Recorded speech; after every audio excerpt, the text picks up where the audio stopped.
can't do the YMCA song anymore, but 3, 2, 1.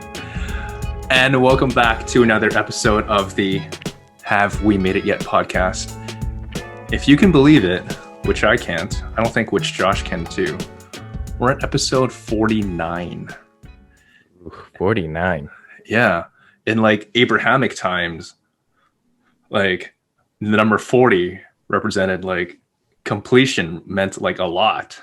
And we're exceeding a lot now. I thought that's what it represented in Abrahamic times. Wow, I'm not familiar with Abrahamic history, but I'll go for it. I'll go for what you're saying. 40 is a complete number, I guess. Yeah, like Jesus fasted for 40 days and 40 nights. Oh, yeah. So this is we're 9 episodes into the biblical section of our podcast. This is where everything is so important and grand in our Have We Made It Yet podcast. Yes, and also it's a cool. I didn't make this connection yet, but it's a cool segue because we will be having a guest on later today, or actually today, that is in a movie about Christmas and about a baby in a manger. If this is your first time listening, which it really well might be, this is the podcast where two creatives and their guest talk about the process of making it. And like every other episode that we have, Mr. Josh Yang, have you made it yet? Mr. Josh Yang, the co-host and comedian part of this duo, have not made it yet. Has not made it yet. And I won't say will not make it, but like I'm it's there, it's a plan. We're looking forward to it. But no. I don't know where I was going. My junk, you know what? I should be able to speak better as a comedian, but I write ahead of time, so I needed to write an intro either way. But no, I have not made it yet. What I would say is, I guess it's kind of interesting to think about it now, because looking back exactly almost a year ago was when I did the big, like the pinnacle of my experience so far as a comedian, doing a big show at the Glenn Gould Theater last year for the Fresh Rice Comedy Showcase. It was a showcase with a bunch of new up and coming Asian comedians in Toronto. It was to like 300 people. It was at the theater. It was shot and produced and stuff like that. And we're finally going to release it out later. And it's like, it's been a year since then. So like everything got locked down and shut down since March. But like since that moment, I was expecting big things, right? I was expecting to like get on a roll and do a bunch of stuff during the spring and getting into the summer, comedy wise. And it's crazy to think just a year ago that I was able to do a theater show, and now it's like you can barely do like a patio bar show outside with like 5-6 people. And it's crazy to think about that, but it's who knows where we're going to be in a year. Maybe in a year I'll be able to try and figure out and do another big show. But dude, 2022, man, just look out for you, man. You'll be like screaming from your patio, if anything. Patio shows at your place. Oh, it's gonna be mint. Yeah, I'll be yelling knock knock jokes out my window, basically. But hey, you know what, Lucas? Have you made it yet? You know what? Not yet. But I can't help but to think that at the end of the day, you have to put in a lot more work into whatever making it is. So today I started like, you know what? If I'm not going to get these like big ass scripts right now to audition with, I'm going to make sure that I still have a sharp mind for memorization and for also acting by going into like my favorite monologues that I've seen in movies. And I'm going to start memorizing them tomorrow. So I started with one by Andrew of the Breakfast Club when he was talking about taping Lenny's butt cheeks together.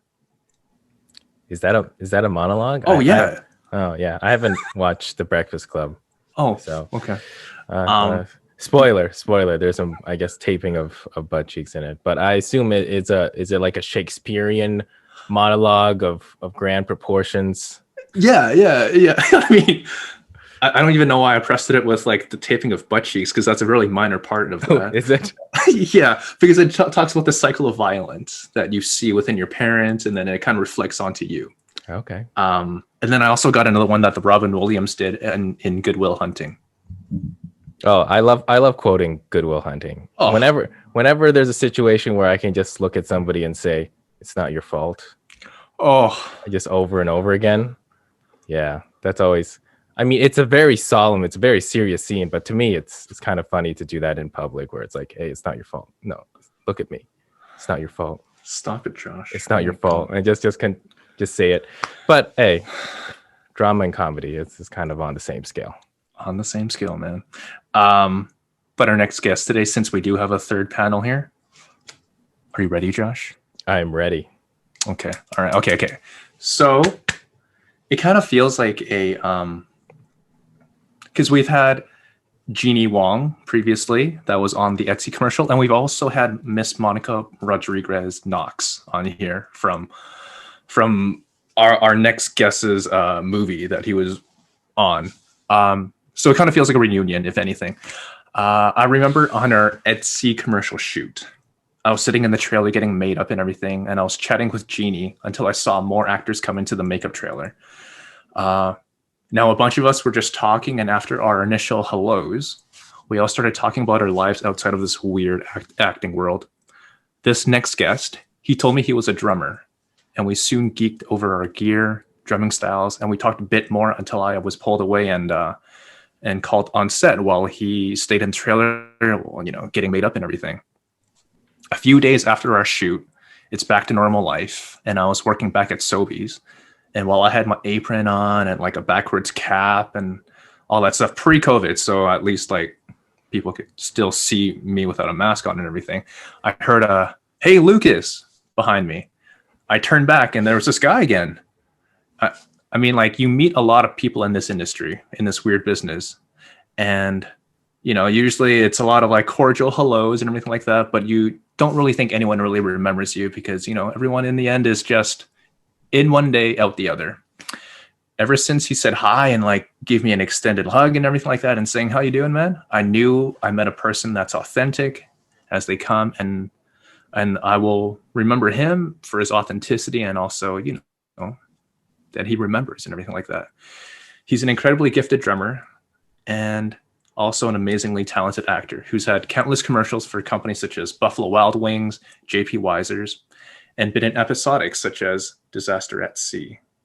His major role, in which he stars as Brock in the Christmas film Baby in a Manger, which recently played last Christmas, and I'm sure will be continuing to play too. Please give it up for the amazing Michael Morrone. Oh, hello. What's going on, guys? What's up, man? Do I gotta wear a mask while we do this? Is that optional or? Oh my god, dude! If it goes through Wi-Fi one day, we are screwed. Man, I don't know. 2021 starting out pretty wild. Who knows? I know, man. Nice to be here with you guys. Thanks for having me. I really appreciate it. Oh, thank you for coming on, man. Thanks for the kind words too. Of course, man. As we start off with every episode, though, Mr. Michael Morrone, have you made it yet? Oh, the big question. Yes. For like you said, Lucas, I like how you played with it. I don't know what making it is. To me, I'm happy with what I'm doing. The whole drumming thing, I've been a drummer my entire life, as you can see behind me. And I've been trying to make it as a drummer for 31 years now, and I'm still in my parents' basement right now, riding out a pandemic. I don't think you ever make it. I think you're always striving to be better than the last day. I know I'm always like that. I know you both touched on that topic.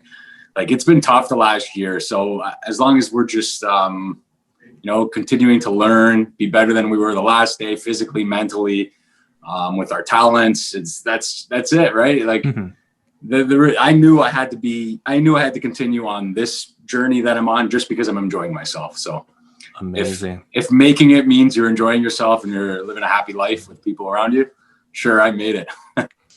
Hell yeah, man. Artistically speaking, though, like, of course, you talked about your drumming that you've done before and everything like that, and are still doing. Artistically, again, what's your it in making it? Like, what do you mean? Sorry. Like, Sorry, what would? Oh, like what would I be like? Oh, I made it. Exactly. Yeah. Sorry, one beer in. I don't even drink, but I mean, I haven't seen any friends in a whole year, so I'm like, I'm gonna have a beer with these guys. Salute. I think making it as a drummer would be. I've already been able to tour with some of the bands that I enjoyed listening to when I grew up, like obscure metal bands. But like just playing a huge festival, you know what I mean? 100,000 people, headliner Metallica, or you know what I mean? Lamb of God. That would be making it for me. I've always dreamt of the big stage. I played a lot of small stages, but never those big ones. Man, can you imagine taking over Lars Ulrich's role one day? Oh God, I know. And he catches so much heat, but I will say this for the record. Lars Ulrich is a great drummer. Everyone craps on him. He's perfect for Metallica. But yeah, that would be a dream. Nice. Absolute dream. How about acting wise? What would be your it in making it? Ooh. You know what? Just being on a set in LA. You know, we've all been on sets in Toronto, which is amazing. Like, obviously it's incredible. There's nothing like it. But there's just something about LA, it's just being on a big set in LA for a big movie with some reputable actors like Al Pacino or something. And you're just like, whoa, what's up, man? Yeah, exactly. Dude, we were just watching The Irishman recently again. Oh, my amazing. God. Amazing. Incredible. A funny story about that. So right before the pandemic hit, I was in LA and I went to go see The Irishman at one of the premieres. Yeah. And I got stuck in the front row. And as you know, it's like a 3.5 hour movie. So I was like this for 3.5 hours. I stood up. I almost fell over. I don't remember the second half of the movie. I had to come home and watch it on Netflix. I'm like, why the hell did I even go? Why did I go to the premiere thinking it was going to be an awesome thing? Great movie, but yeah, that's brutal. It was. I remember because I think Lucas and I actually watched The Irishman together at TIFF, and it was a fucking long ass movie. Long, yeah. But go ahead, sorry. Oh no, I didn't have much. Go ahead. Oh yeah, it has to be long though. Like Scorsese, they always have to be long. You know what I mean? Because his stories are they're so intricate and fascinating. It's just you need 3 hours plus. Yeah, absolutely. I mean, every director definitely has their own style and I think we all gravitate to different directors' voices and how they convey their stories. Like, I guess for you, it's like question there could be is like, what's a director that you kind of gravitate towards, or somebody whose work really inspires you in your work? Honestly, I love the Scorsese films. Like it's funny that you guys brought that up. I'm full-blooded Italian. My parents are both born in Italy. They came here, they immigrated to Canada. All my cousins, everyone's from Italy, right? So being an Italian kid, I grew up watching those movies. It's actually hilarious. I'm down here in the basement. I have a Godfather poster frame. He's staring at me right now. He's got the shotgun. I got The Irishman, because when I went to the thing, they gave me all these cutouts, and it's hilarious. Down there, I got all of them. Scarface. I just love all those movies. Goodfellas, Casino, just great stuff. I would love to do that one day, but we'll see what happens. Right? I had my first mobster role, and it's actually a weird, crazy story of how it happened. So I found this thing online. And so it wasn't through my agent, which, as it turns out, caused a lot of shit. But my agent, God bless her, she probably hated me for a week for this. But I'll tell this story because it is a funny story. So I just joined the union. I joined ACTRA about a week before the pandemic hit, which was, the horrible luck, because it's already hard to get gigs in the union and then now throw a worldwide pandemic. Needless to say, I joined the union, yada, yada, yada. And then I saw this gig come up, and I thought it said union. And I read it, and it was for John A. Light. He was underboss for John Gotti, and he killed 20 people. And we had similar looks, similar builds. And I'm like, oh, and it was in the 90s, and he's got a fascinating story. So I'm like, okay, let's audition for it. Let's submit for it. So I submitted to it, and I ended up getting an audition.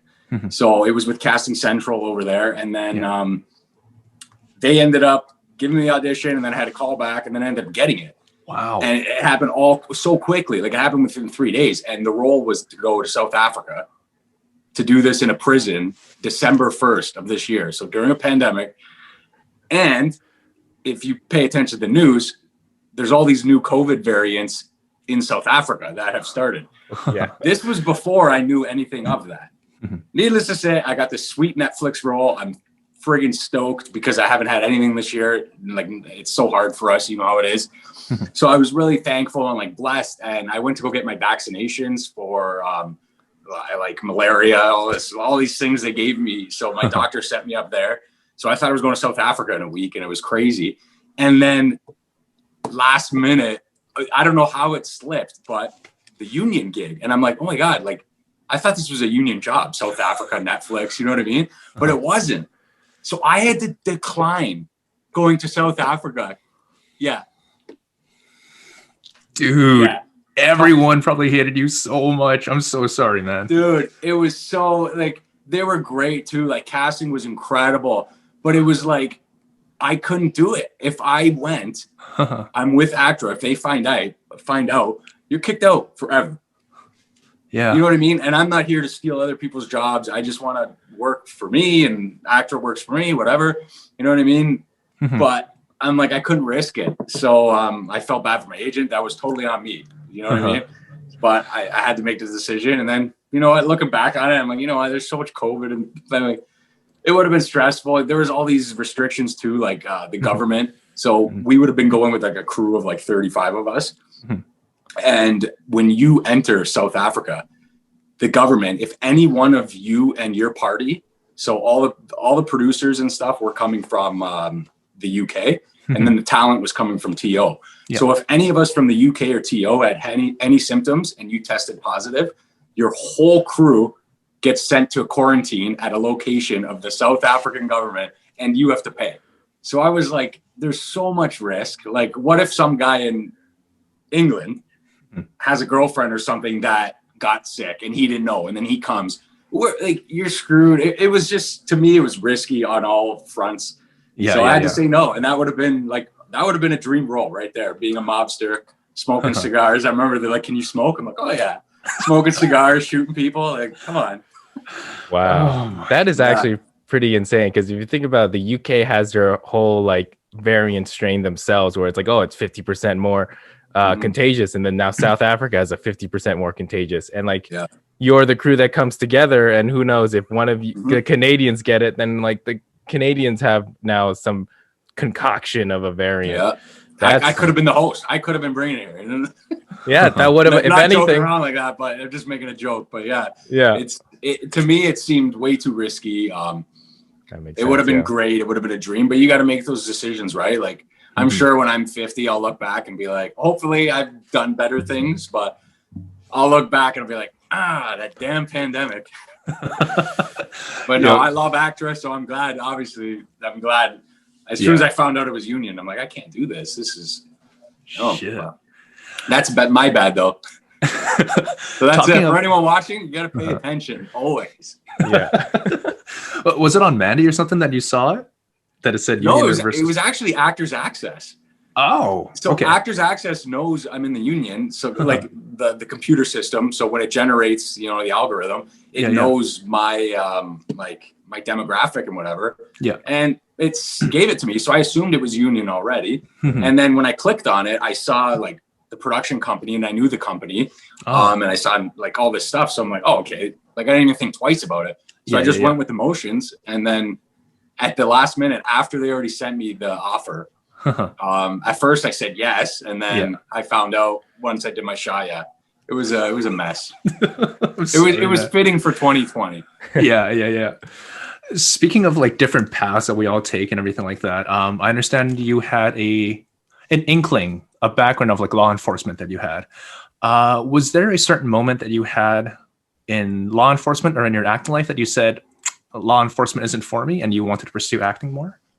Yeah, it's actually funny. So my wall here, I have everything. So it's like, oh wow, I have. Yo, you My came with wall has props. anything I've ever done is on this wall. So Yeah. it's just funny you say that. Yeah, like I wanted to do that. That was my goal. Like I did community justice services in Niagara, and then I volunteered at a jail. Well, not volunteer. I was like a student correctional officer at a jail in Thorold. And I really like that. I like that field, you know, because you're in with the offenders and, you know, you don't treat them like shit. They don't treat you like shit. You try to help them. You build a case with them, a rapport. Because all those guys are getting out. It's a provincial facility, right? So they're all getting out. Do you want them to be angry, agitated assholes when they come out in civilization? Or do you want them to be, you know what, I made a mistake. I shouldn't have done that. Let's refrain from that crap and let's get my life back on track. Yeah. And that's, a lot of people see you just lock a key and you go, it's not like that. You're really trying to help them out too, right? It's not just going in there doing your 12 hours and getting out. It is a stressful environment. From there, I wanted to do policing. It's very, very difficult. Very difficult to get in. It's actually funny. I was able, I make this joke sometimes. I was able to land a lead role as a cop on a movie. Then it was easier to do that than it was to be a cop. I used to be a fat kid. I didn't think that was going to ever happen. But what happened with my story is I was right in the end. I was bartending, working at the jail, and I was in the end with OPP. So I did everything, did the psych, did the testing, the interviews, passed everything.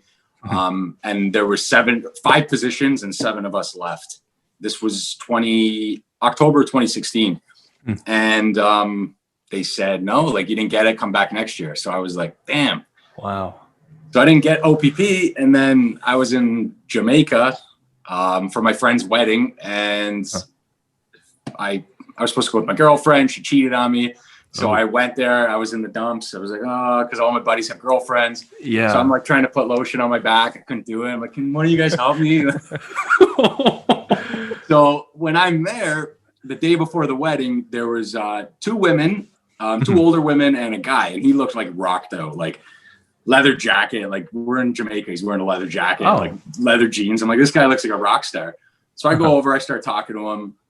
Sure enough, we had a few of these. So I'm like, look at my drum videos, man, like an idiot. And I'm showing them my drum videos and they're like, oh, like you're good. Like we know some people. And I'm like, yeah, okay, whatever. Everyone says that. So I'm not sure if I ever told you this story, Lucas. I remember we talked about music. No, yeah. So I'm just going to run with this one. Yeah. And so they're all from LA and one was from Arizona, and I didn't buy anything into it, but we kept in contact. She ended up sending my music to a bunch of people out in LA.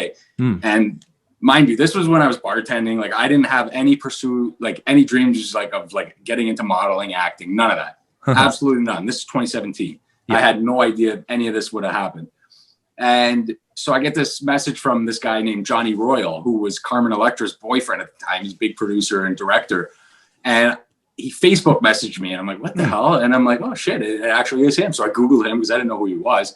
He was on all these bands. Like he's friends with all these huge rocker guys. So I'm like, wow. So I messaged the girl who set me up with him, Nicole, and she set me up for an audition with this band in LA. And the band's Automatic Eden.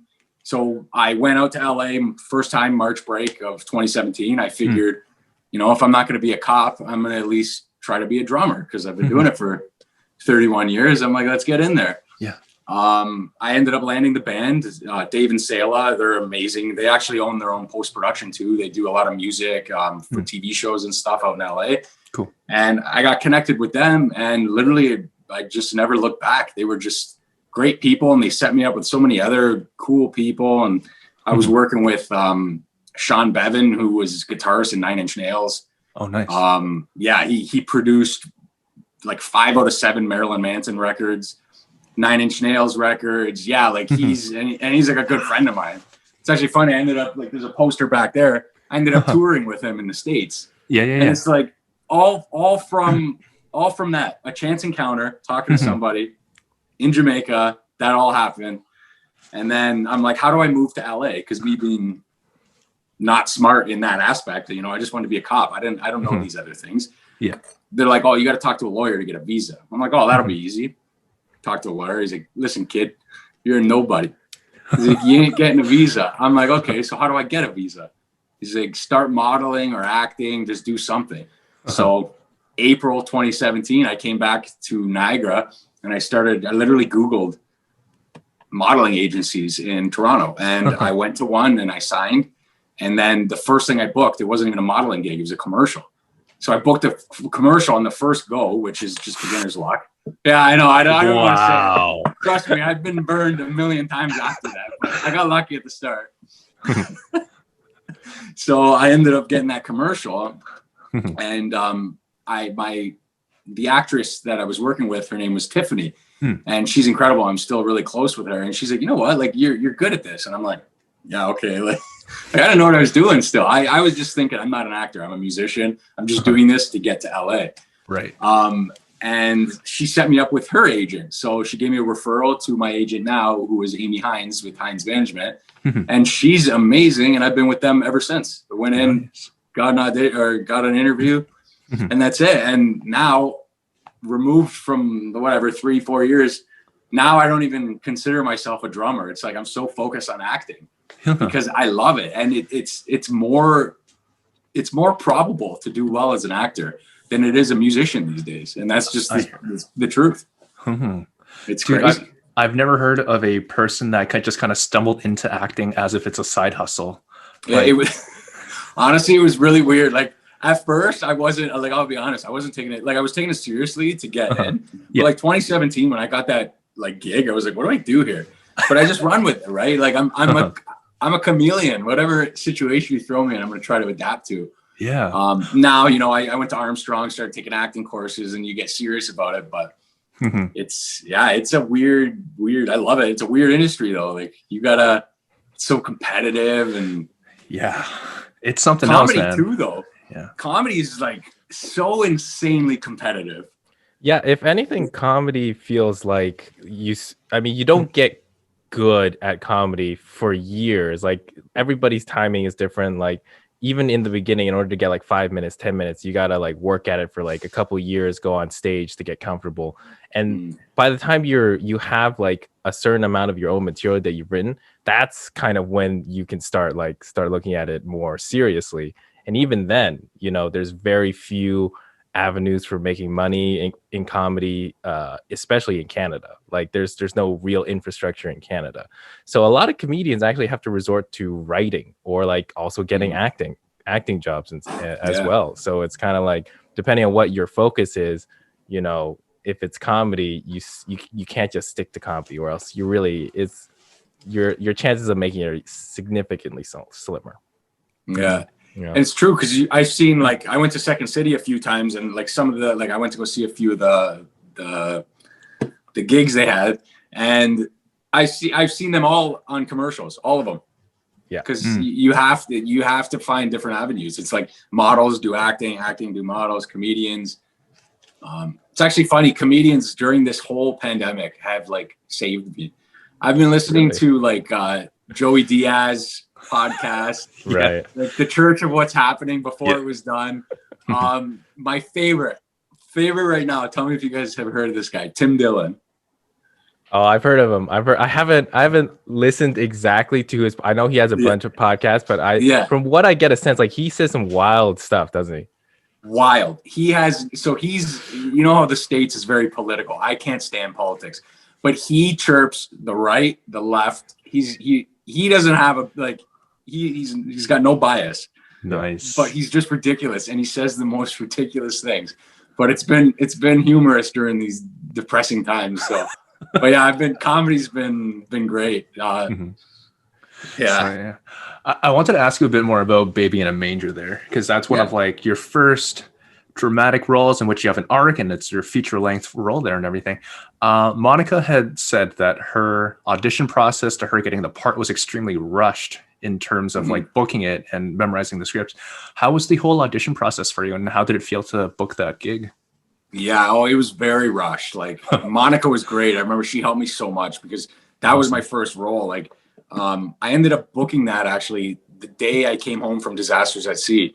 There was like a snowstorm and I was driving home, and as soon as I got on Text and Drive, as soon as I pulled into my driveway, I turned the car, parked, turned it off, checked my phone, and I booked that. And from that day on, we were on set, I think like eight or 9 days after that, filming the movie. We had, I think, no, it was like 2 weeks later. We had about 10 days, or we had about a week with the script. It was crazy. And we didn't know what scenes we were filming first. I think we had the first week, once we started filming, we knew what scenes we were filming the next day. And then every day we'd find out the day of. Or the day before. So we were learning 3 scenes at night when we were done. It was crazy.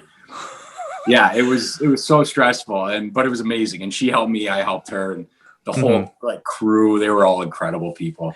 But yeah, the audition, I remember I got cast first, and then Monica got cast. So we did like we did a chemistry read. So we ran through 3 or 4 scenes, and there was 3 other women, and then there was Monica, and just something about me and Monica together. We had a good read on camera and chemistry and like our voices, our height, everything. It goes down to so many little aspects, right? And and we hit it off. And it's actually funny when we did that, when I went in for the chemistry read in Barrie, when I left, obviously I don't say anything to casting, but when we left, I was saying in my head, I'm like, oh God, I hope they pick Monica. Just not because anyone else was like not talented or whatever. It was just, I felt like comfortable with Monica. She was like, she's such a sweetheart, right? So I just felt really good with Monica, and yeah, it was good. It was a good time. That's awesome. Just because like there's so many different things that could play into, you getting the part and everything like that. Do you feel like you having training as being an officer beforehand helped you lend some credibility to that part? Yeah, I think so. I remember I knew the casting prior to getting this role because I was interviewing actors on set of Brain Power Studios. So that's where I first met them. And I remember I was talking to Rebecca, who is casting director, and we were just talking about my past and everything. And she knew that I used to be not a police officer, but she knew I was trying to become a police officer. And I kind of had a little bit of a background in that aspect. Sure, I think that all helps. Yeah, I know my role at Disasters at Sea was it was like a first responder, like in the audition room. Tim, the director, was there, and he said, "Okay, Mike, there's a loud bang. This guy's on the ground." So I had another actor there, and he's laying there with his leg, and it's supposed to be like cut in half, whatever. He's like, "I need you to drag him, but it needs to be so heavy. You have to like stress that, pretend there's explosions going on around you." So it was like really intense, and like I was doing the radio here and stuff. So I guess knowing the radio would be there and doing like code calls and all that stuff kind of helped. But yeah, I think everything helps. Oh my God, man. It's kind of weird. Like you had already touched upon it too, that it was easier to book a part as a cop than it is to actually be a cop. And just funny, like how life does kind of like meander and parallel through in the most ridiculous of ways. Honestly, I'm a huge believer in what's meant to be will be. We have, like, sure, you can make bad decisions, you can make good decisions, but whatever's meant to be is going to happen. I'm a big believer in that. You just get thrown on these. Like, if you would have told me 4 years ago, I'm going to be doing this podcast with you two, and I'm going to be like, you know what I mean? Like, not in law enforcement, I'm going to be an actor. And I would have said, there's no chance in hell. So you just got to roll with the punches, right? And just, stay positive. And my biggest thing is don't be an asshole. Like you guys know, you're in this industry, you go to some audition rooms and like people are just like miserable, and like just like they're like everything's so competitive to them. Sure, it's competitive, but like we're all in the same boat. We're all doing the same struggles, same highs and lows. It's like, let's just be there for each other, and you know what I mean? Do this together. That's how I look at it. Exactly, man. Yeah. I'm just going to say 1, 2, 3, 4. I'm going to say 5 words, and let me know what you think of this, because I'm hoping it will spark a really good memory from you. James Corden, late night Tinder. Oh, man. COVID-19. That's all I'm going to say. Yeah. The beginning of the pandemic. Nice. Dude, that was hilarious, man. Yeah. Watching you, because I follow you on Instagram, and I'm watching your process and how you submit it to the part, and you're like, a major late night host just reached back to me and wanted me for this gig, and I saw the YouTube clip of it later. Dude, you were doing it in your bathroom. Can you explain to me the process of why there and your feeling of being on that set? Yeah, it's funny you bring that up. That was wild, and it's so funny. This year has been so long that seems like 2-3 years ago. That's how crazy this pandemic has been. Yeah. So that was May 4th of 2020. I think it was like May 1st. I was on my couch in Toronto on Bathurst, and I was watching a movie. It was like midnight, and I saw this posting come up on Backstage, and I'm like, oh, late night with James Corden. So it matched my credentials, and I applied to it. And sure enough, the next day, it like not even like 12 hours had passed. It was like 8 hours. Yeah. Casting for NBC emailed me. She's like, "Can I have your number? Like, I think you're a good fit." Did a quick Skype interview where my phone was the wrong way, and it was the same thing. Yeah, NBC in LA. I'm doing this shit. I ended up getting it, and we did a rehearsal on May 3rd. And while we were doing the rehearsal, the producer said, because everyone had things in the back, like Lucas, you have a plain white wall, so you would have been acceptable. Okay. Me and Josh, we would have gotten shit. So the producers, they said, we want you to be with a plain back wall and well lit. So I'm like, okay, that makes sense. So when we do the day of the show, I'm in my washroom because that's a plain white wall. And I face the West End. And West End of Toronto is the sun going down. Yeah. So when we filmed it, it was 6 p.m. in May. Sun's still up, and it's just going right in there. So I got lines from the blinds. Like, it just looked like horse shit. So I'm like, you know what? I'm going to do it in the washroom. So, and that's where I self-tape. So I did it there. And the one thing that fucked me over was I had the light switches in the back. Right. And the thing is, the joke he said, he's like, "You look like you're in a hostage video." And it was so true, because I did look like that. But everyone's laughing at me. I'm like, the producer told me to go on a white wall, and nobody else did. Everybody else was in their own. So yeah, it was hilarious. That's true. The producer totally threw you under the bus there. Mm-hmm. They probably thought, like, we're going to get this guy. They got me. It did me dirty. It was good, though. Dude, how close was the toilet to you when you were filming that segment? Oh, my thing was on the toilet. So the tripod was literally on the toilet. And I was sitting in a chair. Oh my God, man. Dude, one day you're going to be sitting on that couch, man. Don't worry. With James Corden, another rehash story. That would be making it too, I guess. Like that would be a good making it. Being a guest, not from the washroom, right?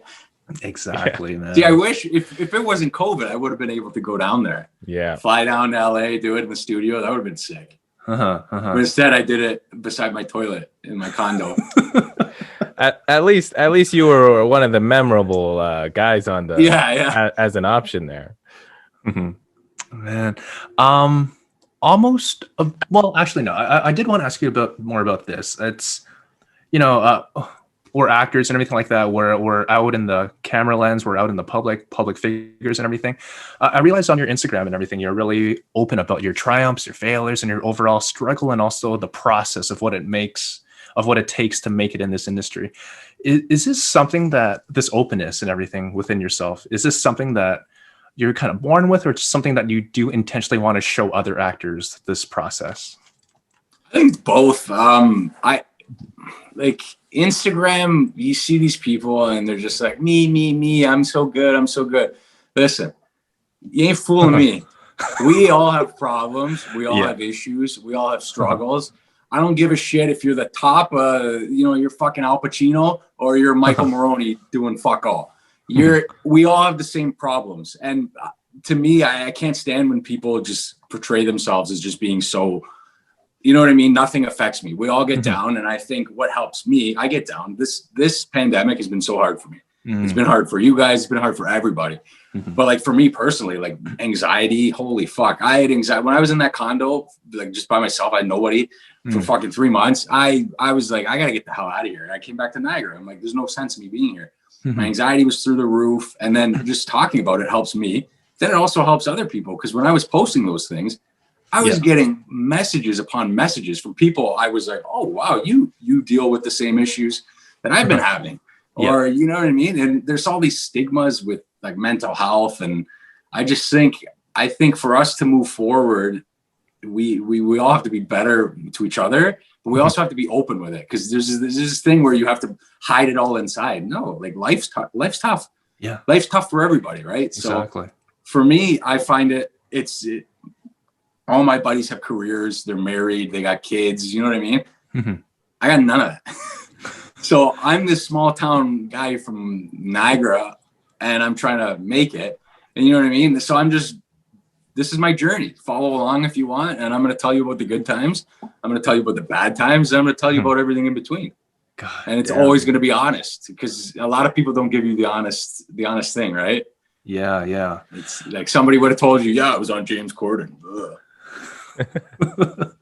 On James Corden, right beside my kid. And he made fun of me. But no, I do, all jokes aside, I really do. I like talking about that stuff. I think motivation is something we all need in life, and the more we can get it, the better, right?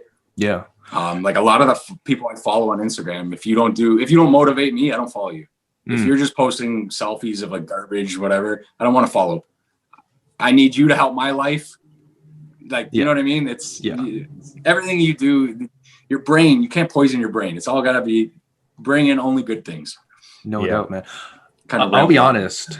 No. All good, man. Thank you for that. I'll be honest, man. Like, you know, we're sitting at home all day and everything like that. And and the gyms are all closed. So I kind of gave up like weightlifting. But dude, I remember when you were posting up something recently in January, and you're like, the floodgates will be open once things are opened up again. And it was just you doing like shoulder presses and everything. I'm like, God damn, can I get back on it, man? So like my girlfriend got some weights and everything. So I've been pumping up that again. So thank you for that, because your journey is very applicable, and thank you for that, man. Appreciate it. Thank you, man. That's cool, man. And that's what it's all about. Because people motivate me, and then I tell them, and I'm sure it feels good. You just tell me, like, that feels good. Like, I like that, man. I'm proud of you, dude. Right now, it is not easy to motivate yourself. Like, even down here, like, thank God my parents, you know, I got a beautiful family and got a beautiful living area down here. Thank God. But like, I wake up in that bed. I work out right there. I drum here. I shower there. I eat there.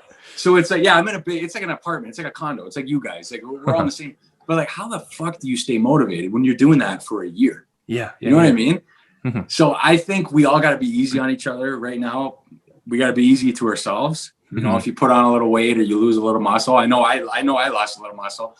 If you do, just pat yourself on the back and be like, you know what, you're going through an insanely difficult time in your life. And the thing I always learned, when your back's against the wall, the years ahead are always the best, because you're motivated. Exactly. Seriously, 2016 was a horrible year for me. And then I came out the gate just motivated and, you know, persevered. And that's what it is. So we're having a tough time, and watch, we're all going to book shit. You're going to be on SNL, Josh. Like, it's going to be it's going to be epic.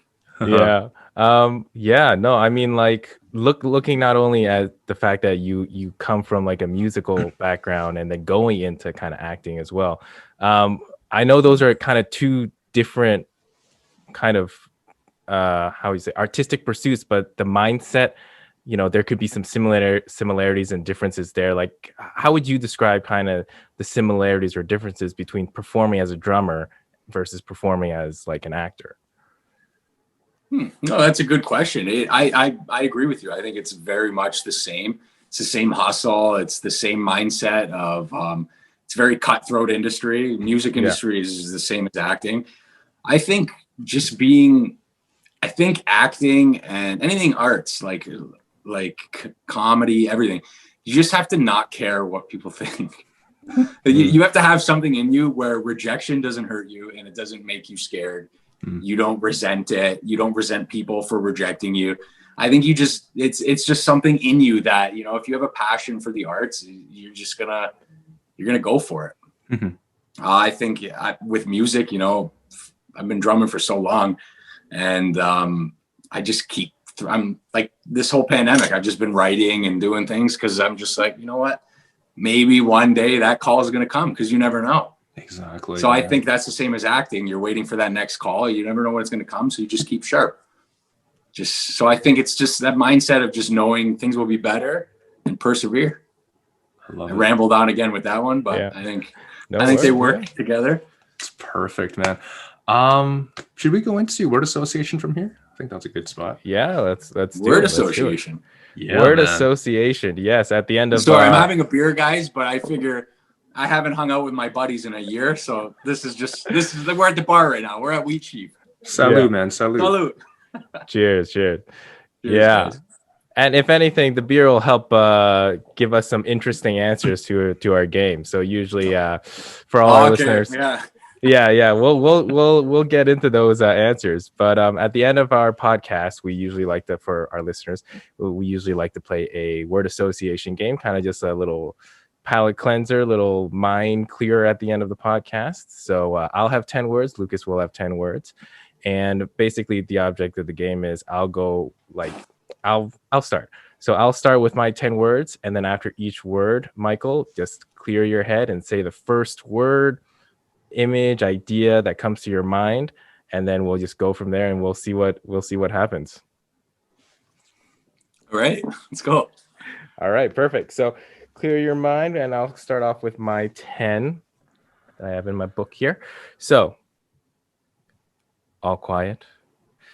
First word, family. Number 1. Pineapple. No pizza. Rain.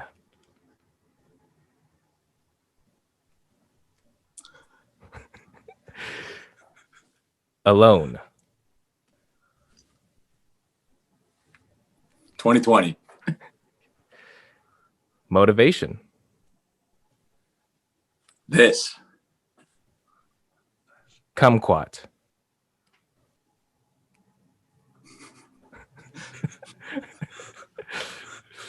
No answer. idea. No Sure. idea. All right. Mountain. The industry. Tightrope.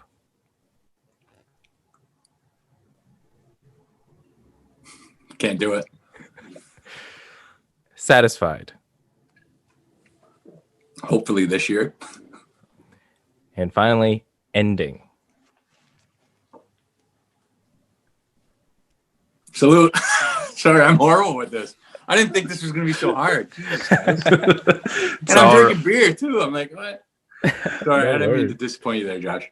No worries. Hey, you know what? It's always like open-ended, these type of questions. Oh, there's no science behind it. I just chose a bunch of words. But it's good though.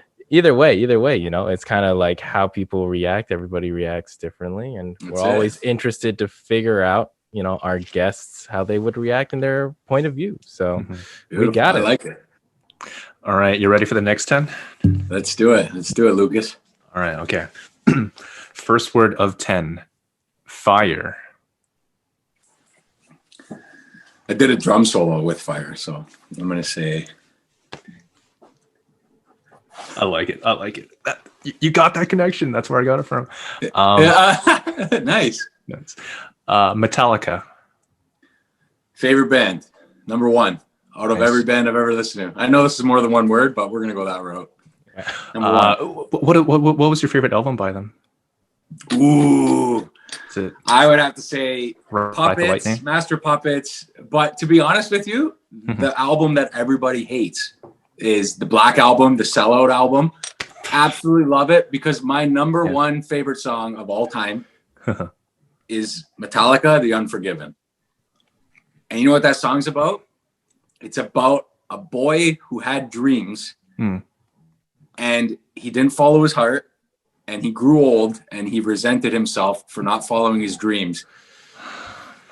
And and it's crazy because I loved that song when I was a kid. And then now that I'm older, I listen to it. I'm like, holy shit. So I dug deep into the lyrics and I found that the meaning of the song. And if you watch the music video, it's an old man and he's hair and he's scars all over him. And he's just looking at himself when he used to be a young boy. And like the lyrics, and it's just he's the unforgiven. He can't forgive himself for not chasing his dreams. So it's like me. I don't want to grow old and have regrets, right? Like you guys, you're chasing your dreams. Love it. Cheers to both of you. Cheers, man. Okay, third word here, related to Metallica actually. Tama. My drum kit. Love it. Favorite Nice. brand. Nice. What kit do you use? Dude, my parents sold my kit back in Vancouver, but I had a Pearl kit. Pearl, nice. See, Mhm. that's it. Pearl, Tama, or Yamaha. Those are my boys. Yamaha's dope. Yeah. Yeah. Another word, dream. Dream. Acting. I gotta say it now. Just gotta put it out there because I love it. you listen in. Let's go. Your parents like, shut up. Okay. Yeah, shut up, Michael. I thought you were out of this house 4 years ago. Why'd you come back? Next word, fight. I'm not a big fighter. I'm a big lover. Big lover. Yeah, I used to be a fat kid growing up. I was never a fighter. I was the one who got bullied. Man. So I would say love over fight. Hard to imagine you got bullied though, but yes, I love that fighter. Baby. In a manger, duh. Nice. Film. Art. Nice. Art. Light. Light at the end of the tunnel, baby. 2021. You guys with me? Absolutely, Love it. absolutely, yeah. Coming. Strive. Strive. We gotta strive to be the best every day. We gotta beat ourselves every day in this damn pandemic. I hear you. And the last word, Michael. Michael. Oh, that's for my cousins. I'm gonna show them this and they're gonna laugh when I say that. Inside joke. Michael. Actually, I'm just gonna leave it like that. Just leave it. Just leave it Yeah. like that. That's a little Michael. great little little You're Easter awesome. egg. Yeah. Give it up for Michael Morrone. Thank you so much. Thank you guys. Really appreciate it. This was fun. I was just gonna watch murder documentaries all night, and that was it. So this it's a good little surprise for me. You guys are awesome. Oh, dude. And Dude, you know you're what? incredible too. We got to stay positive. You guys are all gonna kill it. Josh, I got to get you on Instagram, buddy. I want to follow your journey because comedy. I love comedy. So when everything gets going again, in Toronto, I'm gonna come see you. Lucas, Absolutely. when we're back, I'm looking at places in City Place again, so I'll be there in April. Awesome. And I can't wait. We're gonna hit the ground running, guys. Love it, man. Stay positive. I hope your families, your friends, your loved ones, everyone, stay healthy, stay the course. Mhm. We're gonna get there, and then we're gonna party. We're gonna light it up. It's gonna be good. That's what I've been thinking, because like if you look at the history, like the 1918 pandemic and all that shit, the world was at a dark place. Mhm. But right after the pandemic, it was the Roaring 20s, and we're gonna hit that Roaring 20s again right 20s. after. That's it. Where can people find you, Michael? Get me on Instagram. I'm not a big Twitter guy, like that asshole Trump. I don't do Twitter. I'm Morrone Drums at Morrone Drums on Instagram. On YouTube, Michael Morrone. There's another actor in Italy, and he might come up. He does like softcore porn. It's not me. Fucking guys ruining my life. So yeah, if I ever make it, actually, I should have said this earlier. I'm gonna have to change my name because he's got these bad scenes that people are DMing me saying like, "Oh, I love you," in that. I'm like, it's not me. And that's it. That's it, guys. That's tough because he's also Italian, isn't he? Yeah, and like in the summer when I'm tanned and stuff, we look the same. We got long hair, like my pandemic hair. Yeah. What would we're both Italian and we're the same age. We're from the same part of Italy too, so I'm pretty sure he's my cousin. That's hilarious. What would you change your name to then? Like, what would you have you thought about that? You know what's funny? I actually thought about it. I'm like, because it is true. Because it sounds like lame to say, like I don't want to sound like an asshole, but before this guy blew up in the summer, if you Googled my name, it was all me. It was all my photos, my IMDb, everything. It said I was a film actor. It was really cool to see. And then like a world search, like that's important to have as an artist, right? Mm. And then this guy comes around and now it's like my picture next to all his stuff. So I'm like, oh, Christ.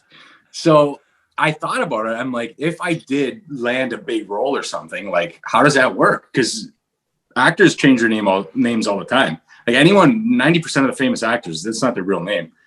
So I don't know, man. Michael Pitt or Michael Banderas, Yeah. Michael Diesel. I don't know. Yeah. We'd have to save that for the next podcast, boys. Ah, I love it. See how I we're love going in the future. it. Yeah. Where can people find you, Josh? For me, at Josh Yang Comedy, across all social media, and as well, I do have my second podcast. It's called the Sleep with Josh podcast. It's basically where I read really dry stuff like laws in the dictionary to help people go to sleep in my monotone voice. That's my trademark. So Nice. if anybody I'm gonna check needs that help, out. yeah, if anybody needs help going to sleep, you could check me out. And Lucas, hey, what are your handles? People can find me on Instagram at LucasJohnIng. And if you like what you see in here, you can follow us at HWMIY Podcast on Instagram and on YouTube and on Facebook too. Check back for more guests coming up as we continue to make it. Give it up for Michael. Thank you so much for showing up, man. Cheers, guys. Thank you, guys. Really, really a pleasure. Talk to you Awesome, guys man. soon. See you all next week.